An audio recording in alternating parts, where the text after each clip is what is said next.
Halo, co-friend. Pada soal ini ada bola pejal yang di keadaan pertama ia menuruni bidang miring yang kasar. Pada awalnya berada pada ketinggian H diukur dari tanah. Tanahnya dijadikan sebagai acuan. Kemudian di sini ada keadaan yang kedua sama saja dengan keadaan yang pertama, tetapi kali ini di sini bidang miringnya itu licin. Nah, kita akan mencari kelajuan linier saat bola pejal ini sampai di B di keadaan awal banding kelajuan linier bola pejal ini saat tiba di B di keadaan yang kedua. Ya, seperti itu. Oke, kita akan melihat di keadaan yang pertama terlebih dahulu, yaitu dengan menggunakan hukum kekekalan energi mekanik. Energi mekanik bola di A sama dengan energi mekanik bola di B. Energi mekanik di A rumusnya itu adalah ETA ditambah EKTA ditambah EKRA. EMB rumusnya EPB ditambah EKTB ditambah EKRB. EPA ini adalah energi potensialnya saat di A yang rumusnya MGH. EKTA ini adalah energi kinetik translasinya saat di A karena pada awalnya di sini dia masih diam, maka EKTA bernilai 0. EKRA ini adalah energi kinetik rotasinya saat di A. Sekali lagi karena pada awalnya saat di A di sini masih diam, maka ini bernilai 0 seperti itu. EPB ini adalah energi potensialnya saat di B. Perhatikan bahwa karena titik B ini berada di tanah dan tanahnya dijadikan sebagai acuan, maka energi potensialnya di B yaitu EPB bernilai 0. EKTB energi kinetik translasinya saat di B rumusnya 0,5 mv1 kuadrat. M adalah massa bola pejalnya dan V1 adalah kecepatannya atau kelajuannya ya saat di B. Kemudian EKRB energi kinetik rotasinya saat di B rumusnya 0,5 I omega 1 kuadrat. I adalah momen inersia dari bola pejalnya. Omega 1 adalah kelajuan sudut saat sampai di B-nya ini. Maka MGH sama dengan 0,5 mv1 kuadrat ditambah, oke, jadi I adalah momen inersia yang rumusnya itu adalah 0,5 kmr kuadrat.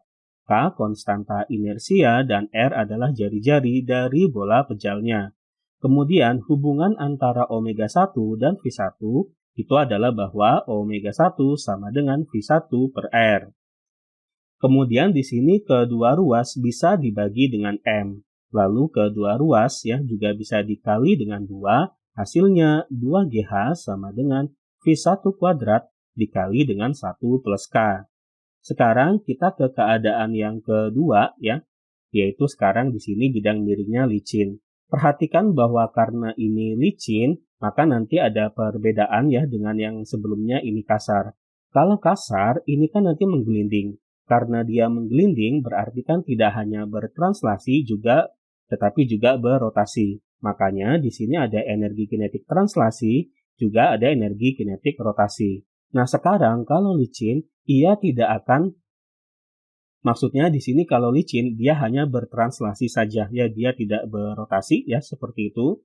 Jadi kan kalau tadi translasi juga rotasi. Nah, karena di sini tidak menggelinding ya, jadi tergelincir seperti ini. Ya, maka nanti di sini dia hanya bergerak translasi saja. Karena hanya bergerak translasi saja, maka rumusnya ini sama saja ya, tetapi kali ini tidak melibatkan energi kinetik rotasi.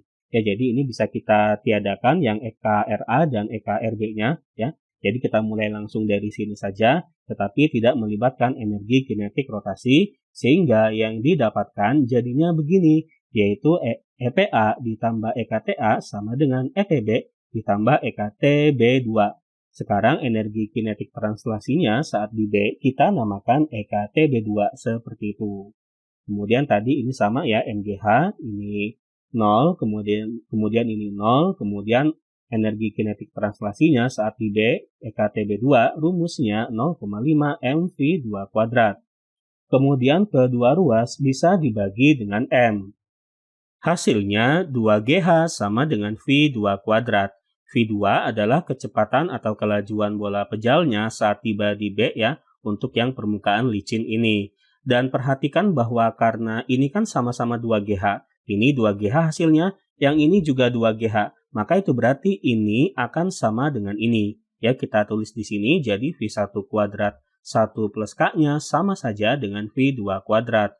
Kemudian V2 kuadratnya bisa kita pindahkan ke ruas kiri, lalu yang 1 plus K-nya kita pindahkan ke ruas kanan.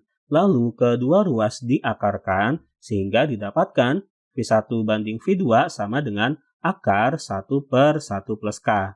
Dengan K ini adalah konstanta inersia dari bola pejal.